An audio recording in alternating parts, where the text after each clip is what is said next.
Então nós temos aqui algumas camadas.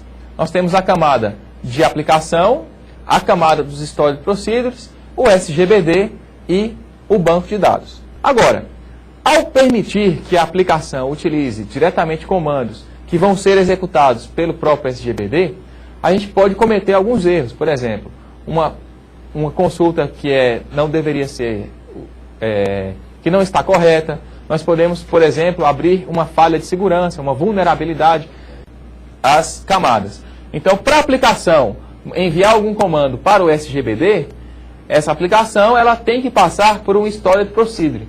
Qual que seria a vantagem disso? A vantagem é que o Storage Procedure, na qualidade de um procedimento, como se fosse uma função mesmo em uma linguagem de programação, ele tem parâmetros bem definidos. Então, a aplicação ela não vai poder enviar comandos que estejam fora do padrão especificado pelos parâmetros do Storage Procedure, do procedimento armazenado. Certo? Então, se no Storage Procedure diz que a ordem dos parâmetros, por exemplo, está especificada, ele não vai executar corretamente se aquela ordem não for respeitada. E aí você pode usar o comando execute para poder executar o procedimento armazenado, certo? Essa é uma das vantagens de se utilizar os Storage Procedures. A sintaxe dele é a seguinte, ó, execute, né, procedure, e aí os parâmetros desse procedimento, né, dessas funções que estão armazenadas. Ele pode ser iniciado, né, essa chamada para a execução de um procedimento, pode ser iniciado diretamente no SGBD ou utilizado, então, pela aplicação, como o Carlos falou, acabou de dizer, né? A aplicação pode chamar esse SGBD. E existe também essa SP, né, essa Storage Procedure.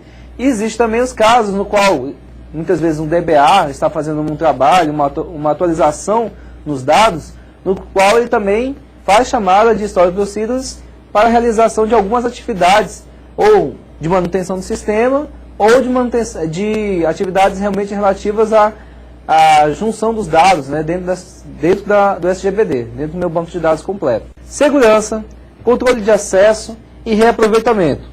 Por que segurança?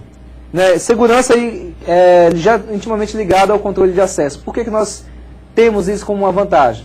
Porque quando você usa uma SP, você pode esconder do seu usuário final, da sua aplicação, o quão complexo é, né, a sua estrutura, os seus comandos que são executados de manipulação de dados internos. Então você consegue esconder através de uma SP, porque muitas vezes um usuário, né, a pessoa que fez a aplicação, vai passar como parâmetro para essa SP, às vezes um ou dois valores, mas com esses dois valores, essa SP, essa Storage Procedure, vai executar às vezes 10 comandos diferentes. Entenderam? Então, a complexidade da utilização da manipulação dos dados dentro do banco de dados, para o usuário, para aquele que vai programar, vai criar a aplicação, é escondida. E ainda você pode garantir, através dessas SPs, né, que somente tenham acesso, esses usuários tenham acesso aos dados pertinentes a ele. Né? Então ele só vai poder executar funções, procedimentos, realmente que ele pode ter acesso. Ok? A outra vantagem que nós falamos foi de reaproveitamento. Por quê? Como uma função, quando a gente tem uma função em programação, vocês lembram na disciplina? Geralmente quando a gente vai usar um procedimento, um método, muitas vezes, não é verdade? Então eu vou criar uma função para isso. Essa função, então, essa seria uma Storage Procedure, ok? Então quer dizer que no sistema, em várias partes do sistema eu posso chamar essa SP. Eu vou precisar daquele procedimento. Então, ele é uma forma modular, né? Então, quando eu fizer uma atualização naquela SP, automaticamente essa atualização vai refletir para todas as outras partes do sistema que fazem uso dessa função, dessa Storage Procedure. Então, eu posso reaproveitá-la em várias partes do sistema e ainda existe a facilidade de atualização. Quando eu atualizo num ponto, atualiza para todos. É o mesmo conceito de orientação a objetos. Create, lembram? Comando create, vocês conhecem. Só que agora não é mais uma tabela, e sim uma procedure, né? Estou aqui criando então uma procedure. Vou dizer aqui o nome dela. Vou chamá-la do nome que eu quiser, ok? Aqui eu vou dizer os parâmetros que ela vai receber. Vejam, eu posso dizer se ela retorna algum valor ou não retorna, ok? E aí eu especifico que parâmetro, né, será de saída, né, as, aí eu declaro aqui as variáveis, né, e digo o nome aqui da variável que eu vou dizer, begin, início, né, acho que para muitos que já programam aí já sabem isso, né, é a cláusula de início, e aqui eu vou colocar todos os meus comandos aqui dentro, aqui, ó. E quando eu tiver terminado, end, ok? Então, essa é a sintaxe de criação de uma story procedure. Drop, não é comando desconhecido para vocês, drop vai dropar, né, vai apagar um procedimento, né, e que procedimento? O nome dele, né? Show, procedure, nome, por exemplo, dependências, né? Ele vai mostrar, então, o procedimento, vai mostrar a estrutura do procedimento. Assim como o professor Carlos acabou de mostrar aquela estrutura da média, vocês viram o select, viram lá como ele é construído, então o show ele vai retornar o que? A estrutura, né, daquele procedimento lá. Ok? Então são outros comandos que podem ser utilizados com relação aos story procedures.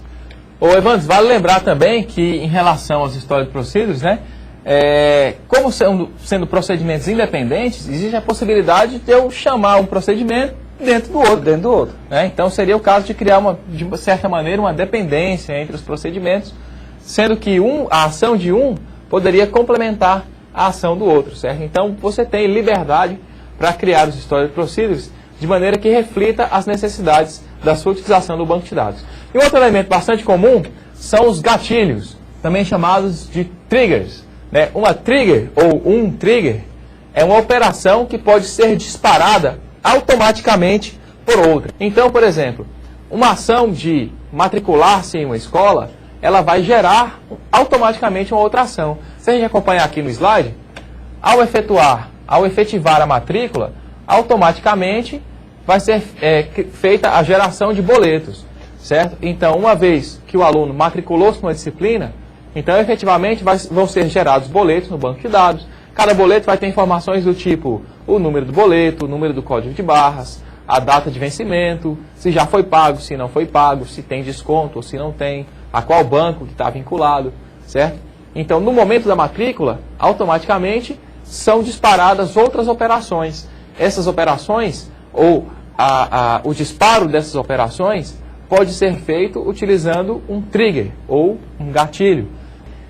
As transações, elas são operações completas, né, que a gente diz no banco de dados. Que operações completas? Eu posso estar chamando story procedures, posso estar chamando gatilhos, posso estar fazendo insert, update, delete, alterando permissões, travando uma tabela. Então são um conjunto de operações que eu vou executar, né, com um determinado objetivo. Se eu, por exemplo, utilizar um exemplo de um sistema bancário, né, vou fazer uma transferência de contas.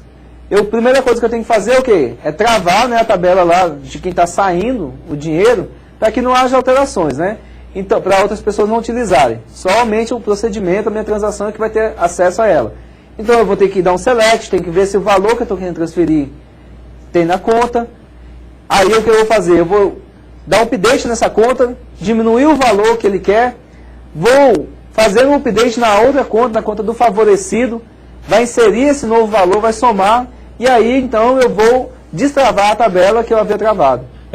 Alguns desses comandos, se a gente puder acompanhar aqui no slide, são comandos, por exemplo, para definir os atributos da transação, se é uma transação de leitura, se é uma transação de escrita, e, por exemplo, comandos de efetivação, que seria o comando commit, e de invalidação, que seria o comando rollback.